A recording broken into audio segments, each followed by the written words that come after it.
안녕하세요, 친구 여러분. KR 풋볼 360에 오신 것을 환영합니다. 축구에 조금이라도 관심이 있는 분들이라면 한 번쯤은 빅클럽이라는 표현을 들어보셨을 겁니다. 간단히 말해서 빅클럽은 대기업과 비슷해요. 팬들의 신뢰가 두텁고 안정감이 있으며 응원하는 것만으로도 자부심을 느낄 수 있죠. 팬층도 두텁고 구단 운영이나 서비스도 체계적입니다. 무엇보다 성적이 꾸준히 따라옵니다. 특별한 연고가 있거나 개인적인 사연이 있지 않는 한 소위 셀링 클럽을 응원하는 경우는 많지 않죠. 저는 토트넘 호스퍼를 7년째 응원하고 있습니다. 2017년 당시 토트넘은 홈구장도 없었지만 리그에서는 상위권에 자리하고 있었어요. 보통 빅클럽 하면 맨체스터 유나이티드, 리버풀, 레알 마드리드, 바르셀로나, 바이에른 뮌헨 같은 팀들이 떠오르죠. 그런데 이상하게도 토트넘을 빅클럽이라고 부르는 경우는 거의 들어본 적이 없었습니다. 하지만 토트넘은 새 구장을 지었고 챔피언스리그 준우승도 했으며 손흥민과 케인이라는 상징적인 선수들을 보류했고 무리뉴와 콘테 같은 정상급 감독들도 데려왔습니다. 그 시절의 토트넘은 분명 성공한 팀의 아우라를 풍기고 있었어요. 그런데 어느 순간부터 이상한 말이 들리기 시작합니다. 토트넘은 빅클럽이 아니다. 이 말을 누가 하느냐고요. 팬들이 아닙니다. 패널, 전문가, 전직 선수들, 그리고 무엇보다도 토트넘에 몸담았던 선수들의 입에서 이런 말이 나옵니다. 현재 토트넘의 리그 순위는 14위입니다. 지난 시즌엔 17위였고 그 전 시즌엔 5위, 이번 시즌엔 8위였죠. 최근 토트넘은 약 700억 원의 코너 갤러거를 영입했고 그 인터뷰에서 갤러거가 했던 말이 바로 토트넘이라는 클럽이라는 표현이었습니다. 손흥민과 케인이 있었고 잘 나가던 시절도 있었고 위기 속에서도 어느 정도 신뢰를 졌던 팀이라면 빅클럽이 아니다라는 말을 들을 수도 있겠죠. 하지만 지금 이 상황에서조차 토트넘을 빅클럽이 아니다라고 말하는 걸 들으니 소름이 돋고 솔직히 굉장히 불쾌합니다. 마치 이미 짜인 각본을 강요받는 느낌이에요. 토트넘 팬들이 갤러거의 영입에 큰 의미를 두는 이유도 분명합니다. 첼시라는 라이벌팀에서 뛰던 선수가 토트넘으로 왔다는 점 자체가 상징적이기 때문이죠. 사실 갤러거는 2년 전에도 토트넘 영입 리스트에 있었지만 당시에는 첼시가 거절했거나 선수 본인이 원하지 않았습니다. 이후 2024년에 아틀레티코 마드리드로 이적했죠. 그렇다면 스페인에서는 잘했을까요? 솔직히 말해 주전급은 아니었습니다. 이번 시즌 내내 사실상 로테이션 자원이었죠. 물론 아직 25살이고 리그와 전술의 차이도 고려해야 합니다. 하지만 스페인에서 확실한 주전으로 자리 잡지 못한 선수에게 큰 기대를 거는 것도 무리입니다. 갤러거는 냉정하게 말하면 호이비에르보다 조금 나은 정도의 선수입니다. 활동량, 체력, 압박 능력은 확실히 뛰어납니다. 축구에서 매우 중요한 요소죠. 하지만 기본기나 기술적인 부분에서는 아쉬움이 있습니다. 현재 토트넘의 공격 전개는 최악에 가까운 상황이기 때문에 최소한 중원에서 쉽게 밀리지 않고 버텨줄 수 있는 선수가 필요합니다.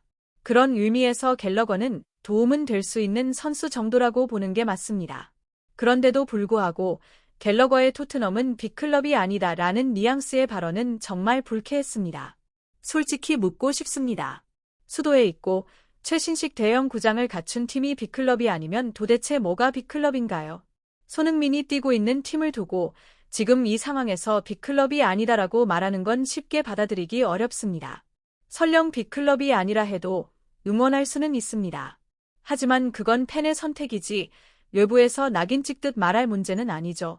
토트넘이 빅클럽이 아니라는 주장에 반박할 수 있는 또 하나의 이유가 있습니다. 바로 티켓 가격입니다. 자본주의 사회에서 돈은 곧 가치입니다. 사람들은 가치가 있다고 느끼기 때문에 비싼 돈을 지불합니다. 명품이 비싼 이유도 그 가치를 인정받기 때문이죠. 그런데 프리미어리그 전체 티켓 가격 순위를 살펴보면 토트넘은 최상위권입니다. 가장 비싼 시즌 티켓은 약 3만 파운드, 한화로 약 500만 원을 넘습니다. 이 정도면 정말로 재정적으로 어려운 팀이 맞는지 의문이 들 정도입니다. 이게 바로 현실입니다. 토트넘은 누군가의 말 몇 마디로 정의될 수 있는 팀이 아닙니다. 그렇다면 풀럼은 이렇게 비쌀까요? 풀럼의 홈구장은 런던에서도 가장 부유하고 비싼 지역에 위치해 있습니다. 바로 풀럼과 첼시 인근이죠. 최근에는 경기장에 루프톱 수영장과 레스토랑까지 만들었습니다. 말 그대로 부유한 관광객을 정조준한 럭셔리 마케팅입니다. 이제는 축구팀이라기보다는 관광 상품에 가까운 팀이 됐죠. 그래서 사람들이 풀럼을 9부 리그팀 같다고 비꼬는 이유를 이제야 이해하겠습니다. 그 다음으로 티켓 가격이 비싼 팀은 아스널입니다. 아스널의 최고가 시즌 티켓은 약 2,350파운드, 한화로 420만 원이 넘습니다. 이건 프리미어리그 최고가일 뿐만 아니라 유럽 전체에서도 가장 비싼 수준입니다. 하지만 아스널에는 나름의 명분이 있습니다. 네, 여기는 진짜 빅클럽입니다. 수많은 역사와 기록을 가진 명문 구단이고 최근 리그에서 3시즌 연속 준우승을 하며 확실한 우승 후보로 자리 잡았습니다. 선수 구성과 팀 가치 역시 월드클래스이고 이번 시즌에는 트래블까지 노리고 있죠. 성적이 뒷받침되니 팬들이 비싼 돈을 지불하는 것도 어느 정도 이해가 됩니다. 그런데 문제는 그 다음입니다. 말도 안 되게도 세 번째로 티켓 가격이 비싼 팀이 바로 토트넘입니다. 토트넘의 최고가 시즌 티켓은 약 2,360파운드로 아스널과 거의 동일한 수준입니다. 아니, 왜 토트넘이 이 가격을 받는 건가요? 현재 리그 14위입니다. 지난 시즌에는 17위였죠. 물론 최근 유로파리그 우승을 하긴 했습니다. 하지만 런던에는 챔피언스리그 단골 팀들도 즐비합니다. 다른 팀들은 어떤가요? 리그 우승팀 리버풀의 최고가 시즌 티켓은 고작 900파운드입니다. 토트넘의 절반도 안 됩니다. 트래블을 달성한 세계 최강 맨체스터 시티조차 시즌 티켓 가격은 1,000파운드 초반대입니다. 홀란드의 골 잔치와 도쿠의 드리블을 보는 게 토트넘 경기를 보는 것보다 2배나 쌉니다. 그럼 진짜 전통의 명문, 바이에른 뮌헨은 어떨까요? 공식 자료에 따르면 가장 저렴한 시즌 티켓은 약 20만 원 수준이라고 합니다.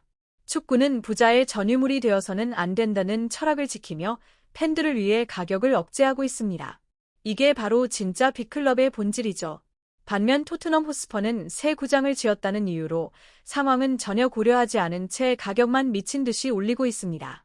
더 어처구니 없는 사실은 아직 화이트 하트 레인이 허름했던 시절 9층도 없던 그때조차 토트넘의 티켓 가격은 이미 리그 최상위권이었다는 점입니다. 이건 명백합니다. 토트넘은 오래전부터 팬을 동반자가 아니라 지갑으로 봐왔다는 증거입니다. 최근에는 티켓 가격을 약 6% 인상했고 65세 이상 시니어 할인까지 없애버렸습니다. 도대체 팬들이 피땀 흘려낸 이 돈을 어디에 쓰고 있는 걸까요? 저는 손흥민이라는 존재 때문에 거의 끊어질 수 없는 인연으로 토트넘을 응원하고 있습니다. 하지만 토트넘 팬들 사이에서도 이런 말이 나옵니다. 도대체 뭐가 프리미엄이길래 이렇게 비싼 거냐? 그런데도 경기장은 늘 10,000원입니다. 이게 더 놀랍습니다. 이렇게 팬들에게서 수익을 끌어모으면 그 돈으로 선수단 수준을 끌어올려야 정상 아닙니까? 그런데 현실은 어떻죠? 1억 파운드급 선수는 없고 빅클럽이 아니라는 팀들 중에서도 연봉 수준은 최하위권입니다. 매력적인 요소가 거의 없습니다. 이쯤 되면 납득이 가시나요? 그럼에도 불구하고 토트넘은 아직 시즌이 끝나지 않았다는 말만 반복합니다. 포기하지 않았다고 하고 선수도 영입했습니다. 그리고 리그 18위 웨스트햄과의 경기를 앞두고 프랭크 감독이 기자회견에 나섭니다. 리샬리송은 부상으로 2달 결장입니다. 정말입니까? 진짜로요. 정말 타이밍이 너무 절묘합니다. 리샬리송은 이미 몸을 갈아 넣으면서 버티고 있었고 솔란케가 올 때까지만 어떻게든 버텨주지 않을까. 이런 기대를 했던 분들도 많았을 겁니다. 네, 저도 그랬습니다. 그런데 문제는 여기서부터입니다. 솔란케가 과연 이 팀에 어떤 변화를 가져올 수 있느냐는 거죠. 본머스에서 2시즌 전 19골을 넣었을 때를 떠올려보면 그때의 솔란케는 명확했습니다. 정확한 크로스, 분명한 타깃팅, 그리고 솔란케를 향해 공이 계속 공급되는 구조였죠. 그럼 지금의 토트넘은 어떻습니까? 솔란케를 노리고 정교하게 크로스를 올려줄 수 있는 팀인가요? 솔직히 말해서 저는 잘 모르겠습니다. 누가, 어떤 방식으로 꾸준히 솔란케를 살려줄 수 있죠? 이 질문에 선뜻 그렇다고 답하기가 어렵습니다. 그래도 한 가지 기대되는 부분은 분명히 있습니다. 프랭크 감독은 브렌트포드를 맡았을 때 이반 토니를 중심으로 한 공격 전술로 큰 성공을 거둔 경험이 있습니다. 그 시절 브렌트포드 스쿼드와 지금의 토트넘 스쿼드를 비교해보면 객관적인 선수 구성만 놓고 봤을 때 지금 토트넘이 훨씬 낫습니다. 그리고 지금의 토트넘은 확실히 새로운 팀입니다. 갤러거, 솔란케, 시몬스. 이 선수들이 과연 셀링 자원인지 아니면 팀의 핵심이 될지는 아직 알 수 없지만 분위기만큼은 완전히 달라졌습니다. 정말 새 팀을 다시 만드는 느낌이에요. 여기에 비수마까지 다시 등장합니다. 프랭크 감독이 그를 어떻게 활용할지는 아직 미지수입니다. 한동안 사르에게 밀리면서 입지가 줄어들었고 다시 기회를 얻은 상황이죠. 그렇다고 해서 비수마가 완전히 끝난 선수냐 하면 그건 또 아닙니다. 자신의 역할에 한해서만 보면 생각보다 나쁘지 않은 퍼포먼스를 보여줄 수 있는 선수입니다. 결국 핵심은 하나입니다. 이 선수들을 어떻게 조합하고 어떤 축구를 할 것인가. 이제는 말이 아니라 경기장에서 그 답을 보여줘야 할 시점입니다. 그게 다입니다. 좋아요, 공유, 구독 부탁드려요.